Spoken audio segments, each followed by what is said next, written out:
Қазақ әдебиетінің көрнекті өкілі, балалар жазушысы Сансызбай Сарғасқаевтың туғанына 100 жыл толуына орай Шоқан Уәлиханов атындағы облыстық әмбебап ғылыми кітапханасында мәдени іс-шара ұйымдастырылды.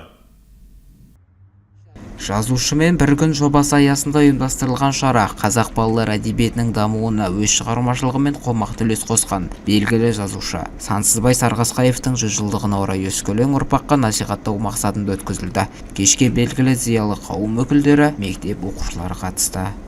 Шоқан Уәлиханов атындағы Жамбыл облыстық әмбебап ғылыми кітапханасы бізде жазушымен бір күн деген жоба бар. Сол жобаның аясында бүгін балалар жазушы Сансызбай Сарғасқаевтың 100 жылдығына байланысты іс-шара өтпек. Жалпы бұл кісінің бірнеше шығармасы бар. Bir ақсап тұрған дүние, бұл кісінің шығармалары көп насихатталмаған соңғы жылдары. Әрине шығармасының бәрі балаларға арналған, балалар әдебиетіне.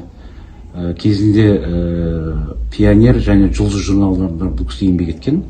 Балалар әдебиеті ұрпақ тәрбиесінің бастау көзі мен тал бесігі, тағылым мен тәлімнің ордасы. Сондықтан да жеткіншектерге арналған шығармалар жазу үлкен жауапкершілік дейді қаламгер. Ал бүгінгі кездесу өз еңбектерімен тәрбие бере білген жазушыны оқушыларға таныстырып, ынталандыруға бағытталған.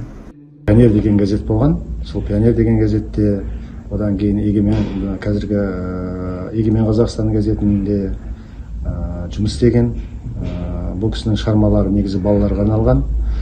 Балалардың жан дүниесін, балалардың іс-әрекетін, мінезін оқиға арқылы, әңгіме желісі арқылы ашып, балаларды тәрбиеге, адамгершілікке, парасаттылыққа тәрбиелеген.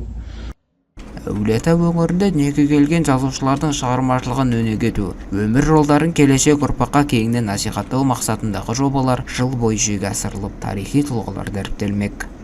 Нұрбақыт Құшбеков, Махаббат Құсайын, Мейіржан Ерболатов, 24 News.